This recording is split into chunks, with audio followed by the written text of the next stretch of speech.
간혹 성도님들 중에는 주님과 친밀하게 동행하려면 기도원이나 혹은 어떤 영성훈련원 혹은 수도원 이런 데 들어가서 살거나 혹은 교회 일만 해야 하는 줄로 아는 분들이 있습니다.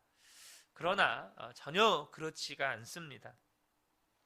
우리가 어디에 있거나 혹은 어떤 훈련을 받거나 이것에 따라서 우리가 주님과 동행하는 삶이 결정되는 것이 아닙니다. 이미 주님은 우리 마음에 임하셨기 때문에 우리가 가정에서든 학교에서든 직장에서든 또 시장에서든 주님과 동행하는 것이 정상이죠. 또한 그것이 하나님께서 모든 성도님들에게 바라는 일이기도 합니다. 우리가 주님과 동행하는지는 이 예배 시간에, 이 예배당에 이곳에서 함께 있는 것으로 인해서 아는 것이 아닙니다. 우리가 일상의 삶에서, 가정에서, 직장에서, 또 길거리를 걸어가면서, 혹은 운전을 하면서, 또 밥을 먹을 때, 또 아무도 없는 곳에서 나 혼자 있을 때, 그때 내가 주님과 동행하는지, 그렇지 못하는지를 알 수 있는 거죠. 어떻게 일상에서 우리는 모든 사람을 주님 대하듯이, 그래서 주님이 내 안에 계셔서 나를 통해서 역사하시는 것처럼 대하면서 할 수 있을까요? 그것은 한 가지입니다. 정말로 주님이 내 마음 안에 임하셨다는 것을 믿으면 그렇게 사라지는 것입니다. 이건 역시 여러분 믿음의 문제입니다. 우리가 예수님을 만나고 친밀하게 교제하는 곳은 우리 안에 임하신 바로 우리의 마음 안에서 예수님과의 만남도 이루어지고 예수님과의 교제도 이루어지는 것입니다. 성경은 예수님에 관해서 두 가지 중요한 사실을 우리에게 증거합니다. 하나는 예수님이 그리스도라는 사실입니다. 예수님께서 나의 모든 죄를 대속하시고 나를 모든 죄에서 구원하신 나의 주가 되시고 나의 하나님이 되신 그리스도시라는 것이죠. 또 하나는 나의 주가 되신 그 예수님이 바로 내 마음 안에 계시다는 것입니다. 고린도후서 13장 5절을 보면 너희는 믿음 안에 있는가 너희 자신을 시험하고 너희 자신을 확증하라. 예수 그리스도께서 너희 안에 계신 줄을 너희가 스스로 알지 못하느냐? 그렇지 않으면 너희는 버림받은 자니라. 여러분, 이거 어쩌면 굉장히 두려운 말씀일 수 있습니다. 우리 안에 예수님이 계시다는 것을 스스로 알지 못하고 있다면 그것은 구원받지 못한 사람이라는 뜻입니다. 내 안에 예수님이 계시다는 것을 본인이 확신하지를 못해요. 그 사람은 구원받은 사람이 아니라는 겁니다. 계시록 3장 20절은 우리가 잘 아는 말씀이죠. 볼지어다 내가 문 밖에 서서 두드리노니 누구든지 내 음성을 듣고 문을 열면 내가 그에게로 들어가 그와 더불어 먹고 그는 나와 더불어 먹으리라. 여기서 문은 우리의 마음의 문을 의미하는 것이고 주님께서 우리 안에 들어오시겠다라는 이 말은 우리의 마음 안에 들어오셔서 우리와 함께 먹고 마시고 교제하시겠다라는 의미입니다. 그리고 주님은 우리의 마음을 인도하신다고 말씀하셨습니다. 데살로니가 후서 3장 5절인데요. 주께서 너희 마음을 인도하여 하나님의 사랑과 그리스도의 인내에 들어가게 하시기를 원하노라. 그러니까 우리 마음 안에 계신 주님이 우리의 마음을 인도하셔서 하나님의 사랑도 깨닫게 하시고 하나님의 사랑을 충만하게 경험하게 하시고 또한 그리스도의 인내, 이 땅 가운데서 우리가 믿음의 경주를 해갈 때 예수 그리스도께서 그 십자가에 인내하셨던 것처럼 우리 또한 믿음의 인내를 할 수 있도록 우리 마음 안에서 역사하신다는 것입니다. 자, 문제는 이처럼 우리 마음 안에 계시고 우리 마음 안에서 역사하시고 우리 마음 안에서 우리와 교제하시고 또 우리 마음 안에서 우리를 인도하시는데 문제는 뭐냐면 예수를 믿는 많은 성도들이 마음을 너무나 소홀히 여긴다는 것입니다. 성도들이 신앙생활을 하면서 다양한 문제들을 겪는데 그 문제들 앞에서 무너지는 이유는 마음을 너무나도 소홀히 여기기 때문에 마음을 지키지 못해서 사실 다 무너지는 것입니다. 여러분들이 특별히 이제 주일은 우리가 그래도 다른 예배들에 비해서 좀 더 중요하게 여기는 예배이지 않았습니까? 주일 말 그대로 하나님께서 초대교회부터 우리가 기독교 역사의 전통을 통해서 하나님 앞에 예배 드려왔던 그 주일, 주님이 정하신 날에 많은 성도님들이 예배할 때 기본적으로 얼굴이나 또 옷, 이런 외모 등에 신경을 쓰십니다. 화장도 하고 옷도 그래도 깔끔하게 입으시고. 그러나 마음은 그것보다 소홀히 여기는 것을 많이 봅니다. 예배드리러 오지만 여전히 마음 안에 분노나 염려나 낙심이나 비판, 다툼, 욕심, 탄식, 교만, 자랑, 이런 것들을 그대로 가지고 예배하러 옵니다. 마음에다가 그런 죄들을 품고 그냥 예배하러 와요. 만약 우리가 서로의 마음을 실제로 눈으로 볼 수 있다면 아마도 주일 예배는 아수라장이 될 겁니다. 이처럼 마음을 준비하지 않고 예배를 드리니 하나님께서는 분명히 예배 가운데 은혜를 부어주시지만 정작 예배하는 분들 안에 하나님이 부어주시는 은혜가 임하지 못하는 경우가 많습니다. 많은 성도들이 사람의 눈은 의식해요. 그러니까 겉모양, 얼굴, 화장, 옷 입는 거, 이런 것들은 신경을 쓰죠. 하지만 우리의 마음을 보시는 하나님은 의식하지를 않아요. 그래서 예배를 드리러 나오면서 마음 안에 온갖 악한 것들이나 죄악된 마음을 품고 그대로 예배하러 옵니다. 하나님께서 사무엘에게 다윗을 기름 부어 이스라엘의 왕으로 세우라고 명령하실 때 하신 말씀을 다들 아실 겁니다. 사무엘상 16장 7절을 보면 내가 보는 것은 사람과 같지 아니하니 사람은 외모를 보거니와 나 여호와는 중심을 보느니라 하시더라. 여러분, 저와 여러분이 꼭 아셔야 합니다. 하나님께서 저와 여러분이 지금 예배드리기 위해서 이 자리에 있는데 하나님은 저와 여러분의 외모 하나도 안 보십니다. 외모 안 보세요. 그러나 마음의 중심은 또렷하게 너무나도 분명하게 보고 계십니다. 여러분, 이건 사실 굉장히 두려운 말씀입니다. 예수님께서 왜 당시 가장 거룩하다고 그렇게 존경받는 바리새인들에게 독사의 자식들이라고 욕하셨습니까?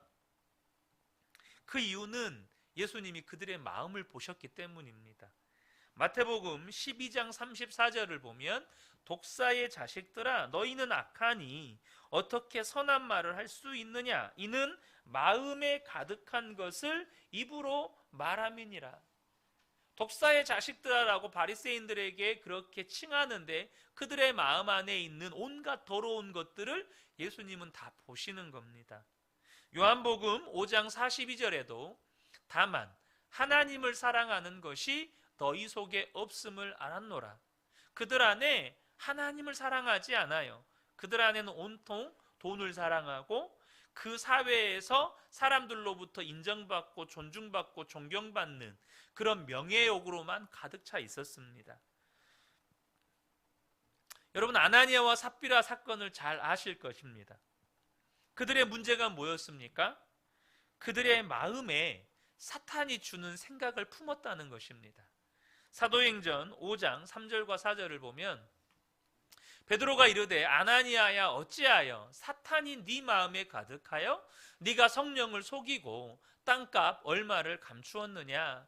땅이 그대로 있을 때에는 내 땅이 아니며 판 후에도 내 마음대로 할 수 없더냐. 어찌하여 이 일을 내 마음에 두었느냐. 사람에게 거짓말한 것이 아니요 하나님께로다. 아나니아와 삽비라의 문제는 뭐였습니까? 사탄이 주는 생각을 그들의 마음 안에 계속해서 품고 있었다는 것입니다.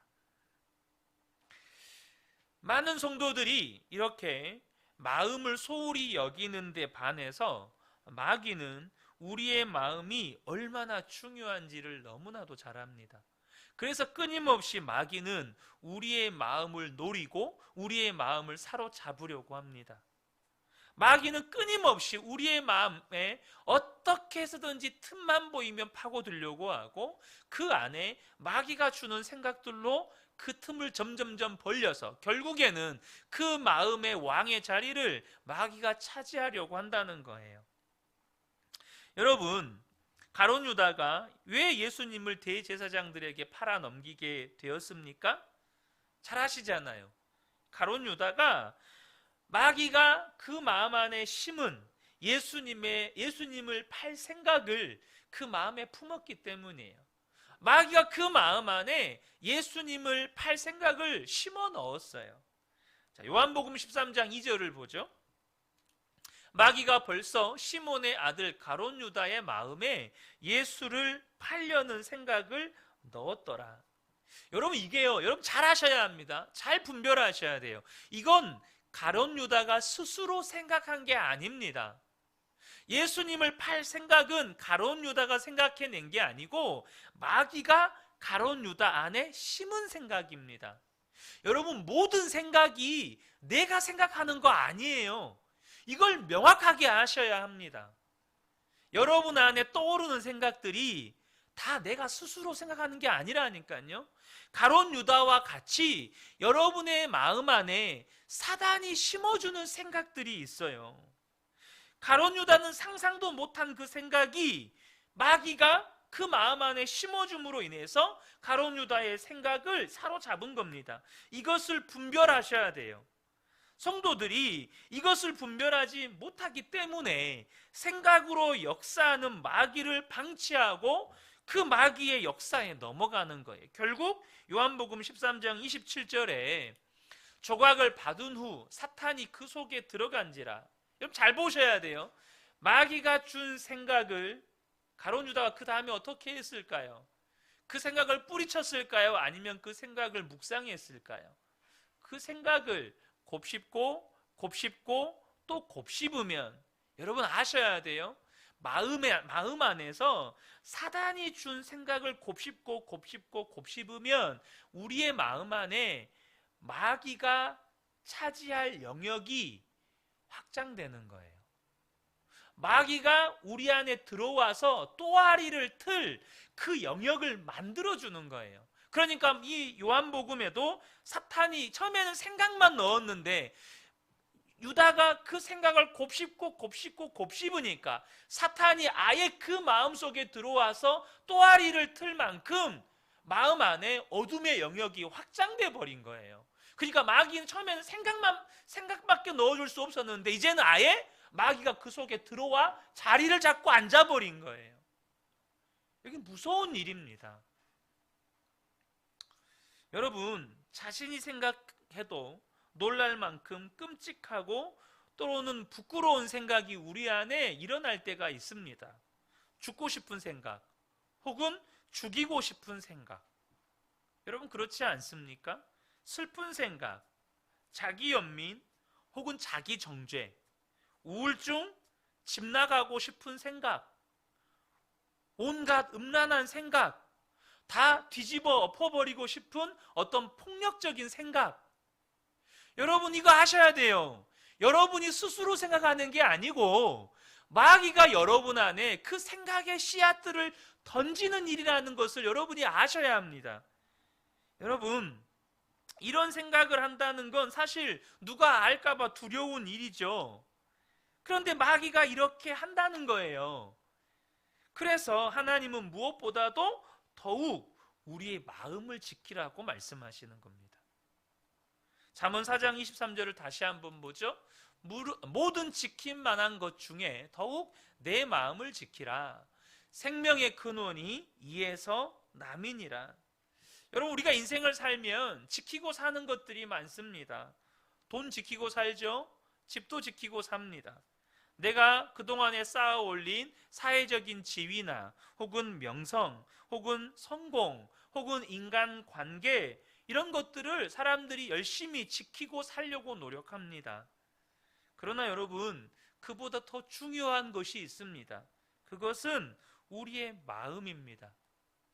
우리가 돈이나 집이나 혹은 사회적인 지위나 성공이나 인간관계보다 더욱더 우리의 마음을 지키셔야 합니다. 왜일까요? 생명의 근원이 거기에서 나기 때문입니다. 저와 여러분이 하나님께서 우리에게 베푸신 이 구원의 은혜를 누리느냐 마느냐가 거기에 달려 있는 거예요. 심지어 하나님께서 우리에게 베푸신, 약속하신 수많은 축복의 약속들이 있어요. 근데 그것들이 우리의 마음을 지키지 못하면 누리지 못하는 겁니다. 여러분, 우리가 예수님을 마음에 영접했다는 말은 항상 이제는 주님을 생각하며 살게 되었다는 말입니다. 우리 마음에 어떤 사람이 들어올 때가 있습니다. 그 말은 항상 그 사람을 생각하게 되었다는 말이죠. 어떤 경우에 그렇습니까? 사랑에 빠지면 그렇죠. 그 사람이 내 마음에 들어온 겁니다. 그래서 그 사람만 생각하게 돼요. 또 자녀가 태어나면 그렇습니다. 언제나 그 아이 생각이 나요. 그 아이가 내 마음 안에 들어와 버린 거예요. 여러분, 마찬가지로 주님을 마음에 영접했다면 항상 주님을 생각하는 것이 정상입니다. 그런데 마귀가 방해하는 것이 바로 이것입니다. 마귀가 우리의 마음을 사로잡으려고 하는 것이 바로 이 부분이에요. 예수를 믿는다는 것이 이미 예수님이 우리 마음 안에 들어오셨잖아요. 마음에 들어오셨다는 건 이제는 우리가 주님만을 생각하며 산다는 거예요. 항상 주님 생각하고 주님과 교제하고 주님의 인도하심을 따라가고. 그런데 여러분 아셔야 돼요. 마귀가 그걸 방해한다는 겁니다. 우리 마음을 왜 악한 생각을 심어주고, 또 우리 마음 가운데 왜 원망과 불평을 심어주고, 우리 가운데 이렇게 두려움이나 근심이나 염려를 왜 심어주느냐? 주님 생각하지 못하게 하려고요.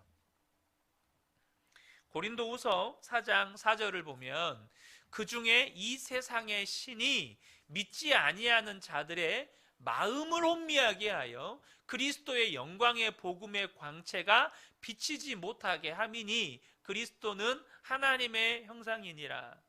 자, 이 말씀의 원뜻은 믿지 않는 자들의 마음을 혼미하게 해서 십자가 복음을 듣지 못하도록, 들어도 믿지 못하도록 역사한다는 거예요. 그런데 이 동일한 원리가 믿는 자들 안에서도 일어난다는 겁니다. 마귀가 우리의 마음을 혼미하게 해서 주님을 못 바라보게 만들어요. 주님 생각을 못하게 만들어 버립니다. 온통 우리의 생각을 근심과 걱정과 염려와 원망과 불평과 온통 악한 것들에 마음을 빼앗기게 만들어 버린다는 거죠. 여러분, 지금 우리가 이 공간 안에 여러분 밝은 조명이 켜져 있습니다. 그런데 이 밝은 조명 아래에서도 우리의 눈만 가려버리면 그 당사자에게서는 온통 어둠뿐입니다. 우리가 밝은 햇빛 아래 나가도 사방을 햇빛이 비추고 있지만 우리의 눈만 가려버리면 나는 장님인 거예요. 여러분, 눈이 가려진다는 것이 이런 의미입니다. 주님의 빛이 이곳에 비추고 있어요. 주님이 우리 마음속에 오셨고 우리 마음 안에 주님의 빛이 비추고 있어요. 그런데 마귀가 우리의 눈을 가려버려요. 무엇으로요? 우리 마음 안에 마귀가 주는 생각으로 우리의 눈을 가려버린다는 겁니다. 그래서 이 마귀가 우리의 눈에 그냥 천 하나 덮어버리면 주님의 영광의 광채가 안 보이는 거예요. 주님이 내게 베푸신 은혜가 안 보이는 겁니다. 감사의 제목들이 안 보이는 거예요. 내 삶에 하나님이 하신 일들이 안 보여요. 그리고 뭔만 보이죠? 마귀가 보게 하는 것만 보여요. 원망할 이유, 불평할 이유, 남편과 아내가 꼴보기 싫은 이유, 자녀들이 나의 원망과 불평의 이유가 되는 것들, 이런 것들만 보여요. 마귀의 목적은 주님을 바라보지 못하게 하는 것입니다.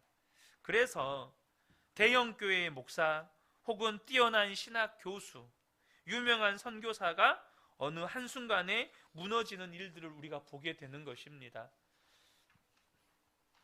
예수님께서 이것을 마태복음 13장에서 4가지 마음에 대해서 비유하셨습니다.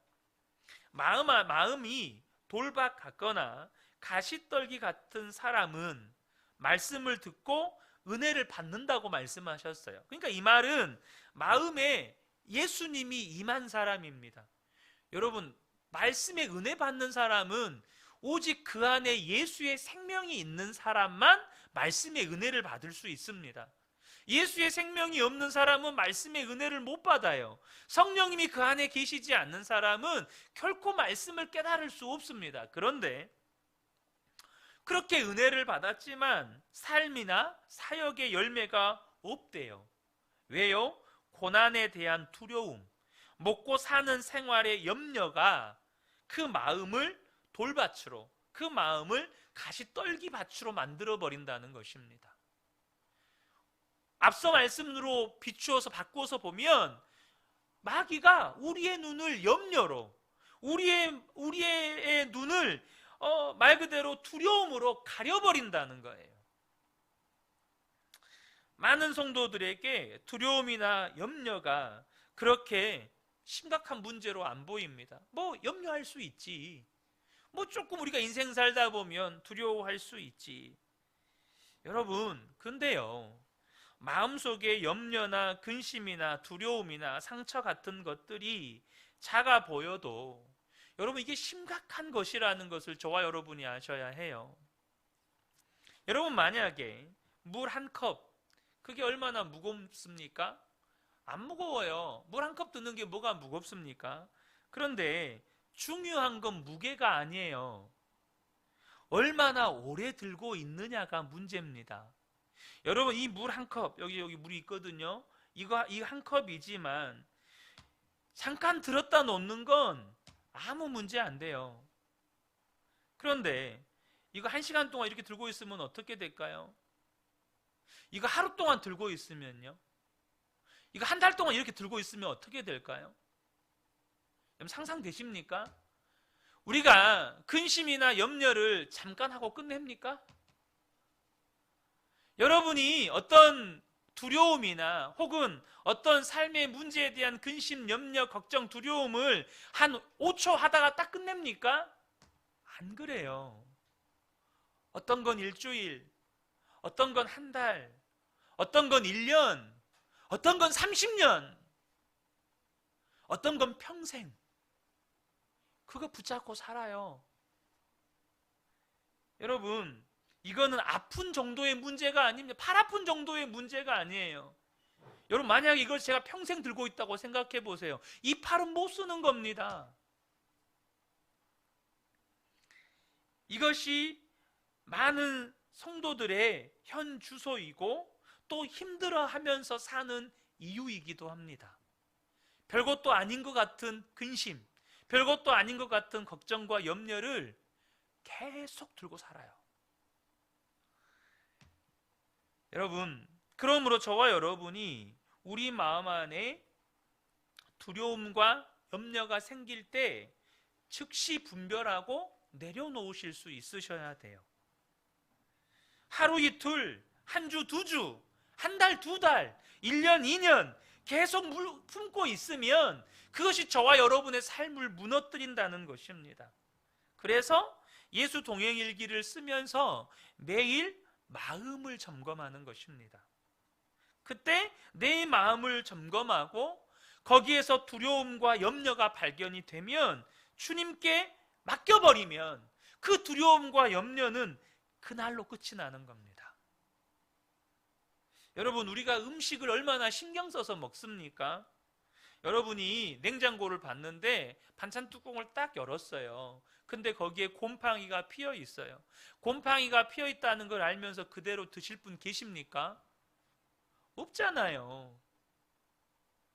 뭐 그런 일이야 있을 수 없지만 오늘 제가 잠깐 어떤 뉴스를 봤는데 생수 먹고 누가 죽었다는 기사가 떴더라고요. 여러분, 만약에 여러분이 먹는 물에 독극물이 들어있다는 걸 알면 그거 먹을 사람이 누가 있습니까?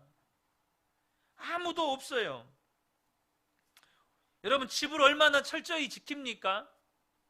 외출했다가 집에 돌아왔는데 웬 낯선 사람이 방에 누워 있어요. 그러면 가만히 있을 사람이 어디 있어요? 우리가 건강을 위해서 음식 하나 먹는 것도 더러운 것이 들어갔거나 혹은 상하면 안 먹습니다. 그렇게 건강을 관리해요. 혹은 집안에, 여러분 상상하기도 싫지만 웬 모르는 사람이 갑자기 문을 열고 들어갔는데 집안에 떡하니 있다면 그것을 가만히 놔둘 사람이 어디 있어요? 경찰 부르죠. 마찬가지로 우리 마음 안에 생명의 근원이 이에서 난다고 말씀하신 우리의 마음 안에 온갖 쓰레기 같은 생각들, 악한 생각들, 독이 되는 생각들을 성도들은 별로 그것을 심각한 문제로 생각하지를 않아요. 그래서 우리의 삶도 인간관계도 혹은 사역도 혼란스럽고 고통스러운 것입니다. 왜요? 우리의 마음을 중요하게 여기질 않아요. 한번 여러분 곰곰이 생각해 보세요. 여러분의 건강을 돌보는 시간만큼 여러분의 마음을 돌보셨습니까? 여러분의 집을 청소하는 것만큼 혹 마음을 청소하셨습니까? 여러분의 건강을 위해서 먹는 음식만큼, 음식을 관리하는 것만큼 여러분의 마음을 혹시 관리하셨습니까? 여러분, 이게 굉장히 중요한 이야기입니다. 우리가 마음을 지켜야 돼요. 그럼 마음을 지키기 위해서 우리가 반드시 해야 할 일이 있는데요. 그게 뭐냐면 마음을 여는 것입니다. 마음을 지키려면 아이러니하게도 마음을 여는 것이, 우리 집을 지키려면 집은 닫아야 되잖아요. 집은 문을 잠그는 거예요. 그런데 마음은 달라요. 마음을 지키기 위해서는 마음을 열어야 합니다. 하지만 안타깝게도 많은 그리스도인들이 마음을 감추고 마음을 숨기고 또 마음을 누르고 살아요. 여러분, 근데요, 저 여러분이 반드시 아셔야 합니다. 마음을 감추고 숨기고 누르고 사는 일은 여러분 이게 정말로 두려운 일이에요. 왜인지 아십니까? 우리 마음 안에 쓰레기 같은 악한 생각들, 더러운 생각들, 독이 되는 생각을 마음속에 품어놓고 이걸 숨기고 살아요. 이걸 감추고 삽니다. 이것을 누르고 살아요. 그 결과가 뭘까요? 마귀의 종, 죄의 종로로 타게 돼요. 마음을 감추고 살면 마귀의 종로로 타며 산다니까요. 죄의 종로로 타며 살게 돼요. 여러분, 당장 범죄자들이 자기의 죄를 드러냅니까? 감춥니까? 여러분, 죄 짓고 자기의 죄를 떳떳하게 드러내는 사람들은 없어요. 다 그 죄를 감추고 살아요. 여러분, 마찬가지입니다. 성도가 마음을 감춘다는 건 내 마음 안에 여러분 드러내기 부끄러운, 드러내기 창피한 더러운 것들이 있다는 거예요. 더 두려운 일이 뭔지 아십니까? 마음을 감추고 그렇게 마음을 숨기고 살면 우리의 모든 생각들이 하나도 빠짐없이 하나님 앞에서 반드시 드러나게 될 날이 온다는 거예요. 이 말은 무슨 말이냐면 내 안에 감추어진 죄에 대해서 해결하지 못한 상태로 주님 앞에 서게 된다는 이야기입니다. 내가 감추었다는 말은 뭔 말이죠? 그건 하나님 앞에 회개하지 않았다는 이야기입니다. 내 마음 안에 감추고 산다는 이야기는 그걸 하나님 앞에 드러내놓고 회개하지 않았다는 이야기예요. 여러분, 회개는요 반드시 여러분 마음의 오픈이 따라와요. 진정한 회개에는요 마음의 오픈이 따라와요. 히브리서 4장 12절 13절 저와 여러분이 이 말씀의 역할 혹은 말씀의 어떤 권세에 대해서 우리가 12절 말씀을 잘 알아요. 그런데 잘 보시면 이 12절 말씀이 결국에는 무엇을 말씀하시려 하는 것인지 여러분이 아셔야 돼요.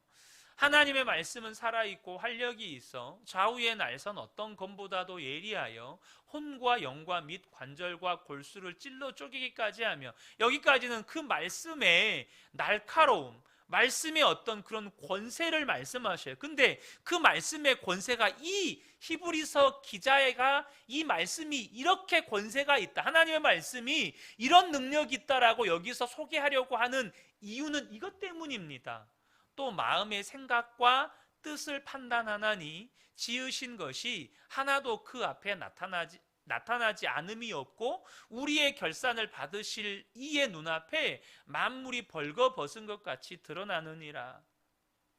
여기서 여러분, 말씀의 기능이 뭘까요? 우리의 혼과 영혼까지도 쪼개서 감추어진 모든 생각들을 하나도 남김없이 도려내서 하나님 앞에 드러나게 한다는 뜻입니다. 근데 그것을 우리가 이 땅에 사는 동안에 감추고 살았어요. 다시 말하면 하나님 앞에 해결함 받지 않았어요. 그 상태로 하나님 앞에 선다는 건 여러분 두려운 일입니다. 단지 이 땅에서 마귀의 종로로, 죄의 종로로서의 결과이기도 하지만 그게 더 두려운 거 아닙니까?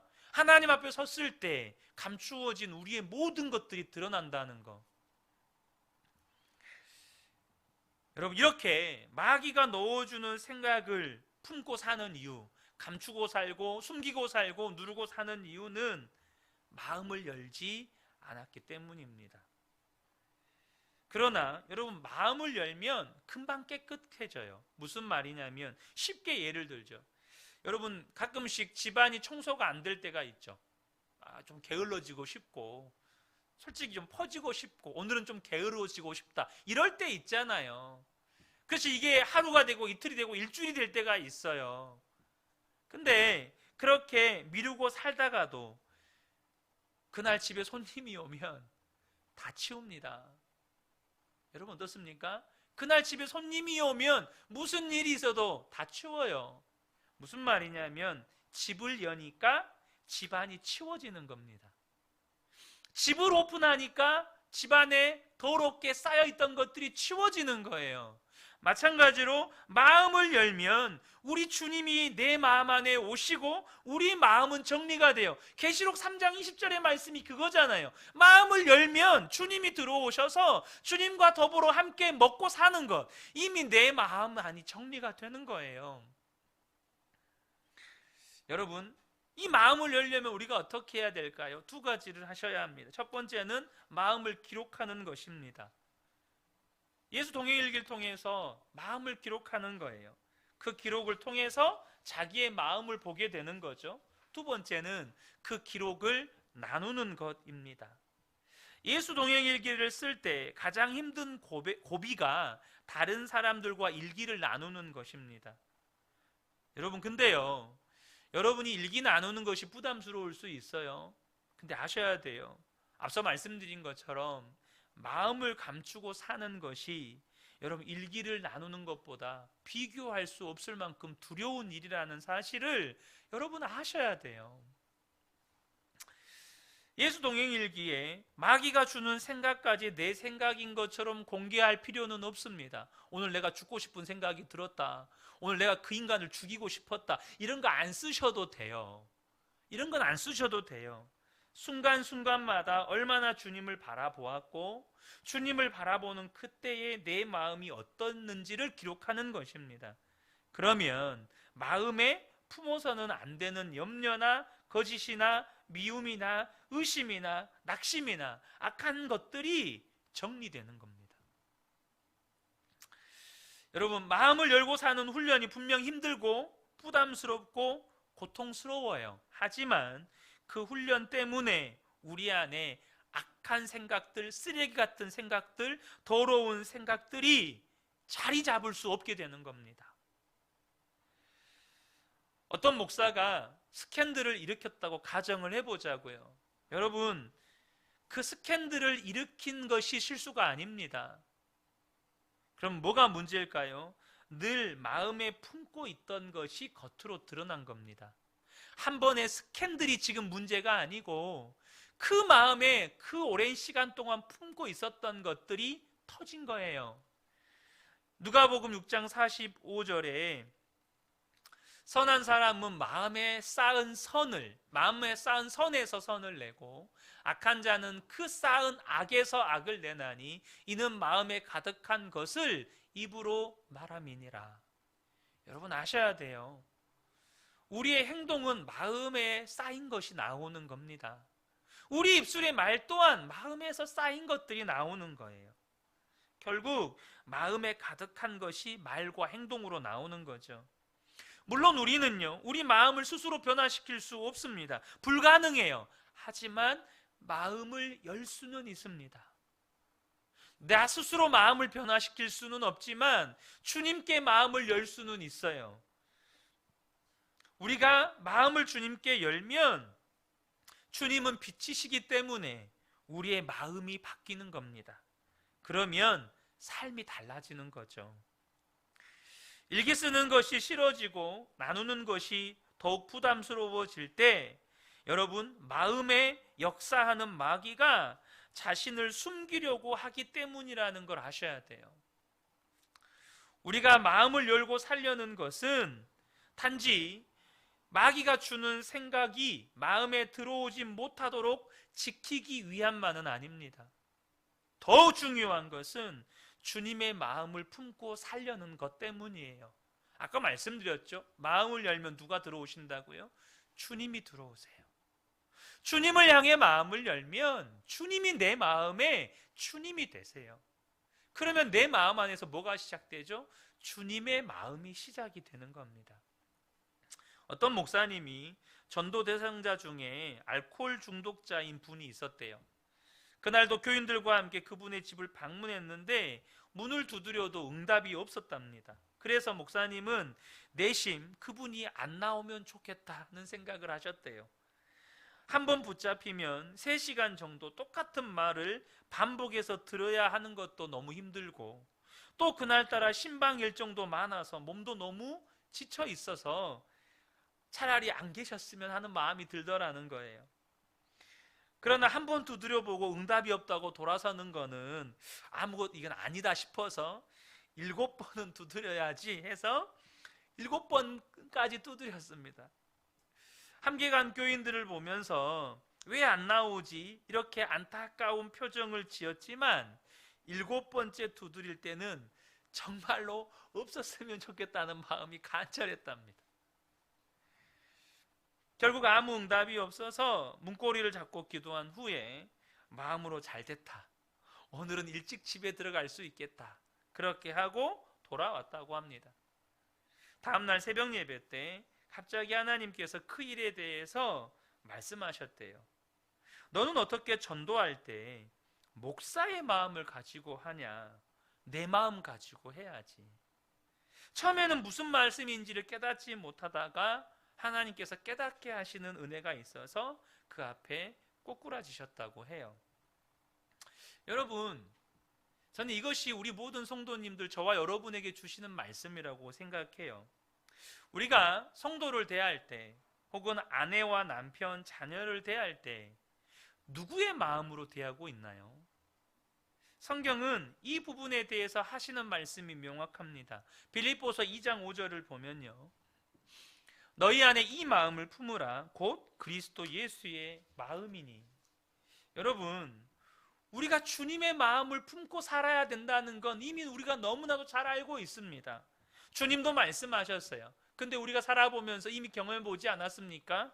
여러분, 남편의 마음, 아내의 마음, 부모의 마음으로는요, 택도 없어요. 남편의 마음으로 아내를 대하려고 하면, 아내의 마음으로 남편을 대하려고 하면, 부모의 마음으로 자녀를 대하려고 하면 여러분 안 돼요. 여러분 다 경험해 보셨잖아요. 목사의 마음도 안 됩니다. 장로의 마음도 안 돼요. 권사의 마음, 집사의 마음도 우리를 주님의 뜻대로 살게 할 수 없습니다. 오직 우리 안에 주님의 마음이 임해야 우리가 주님의 뜻대로 살아지는 겁니다. 그러려면 어떻게 해야 되죠? 마음을 여셔야 돼요. 주님을 향해서. 여러분, 근데 꼭 아셔야 됩니다. 성도를 향해서 마음을 여는 게 주님을 향해서 마음을 여는 것임을 여러분 아셔야 돼요. 왜요? 성도는 나와 함께 주님의 몸을 이룬 지체니까. 이처럼 저와 여러분이 마음을 지키고 사는데 또 우리의 마음을 주님의 마음으로 바꾸는 일에 도움되는 것이 예수 동행 일기입니다. 저는 우리 모든 성도님들이 이제부터 악한 것들로부터 마음이 지켜지는 은혜를 누리시기를 축복합니다. 더 나아가서 우리 마음 안에 주님의 마음이 품어지게 되기를 축복합니다. 이 밤에 우리 모든 성도님들이 오늘 이 말씀의 제목대로 정말로 우리의 마음이 지켜지고 우리의 마음이 정말로 정원처럼 그냥 다 더럽혀진, 다 망가진 정원이 아니고 정말로 예수 그리스도가 주인 되어서 너무나도 거룩하고 깨끗한 생각들로, 아름다운 생각들로 가득 찬 정원으로, 또 주님의 마음으로 온전하게 충만해진 정원같이 그렇게 지켜지시기를 예수님의 이름으로 축복합니다. 아멘.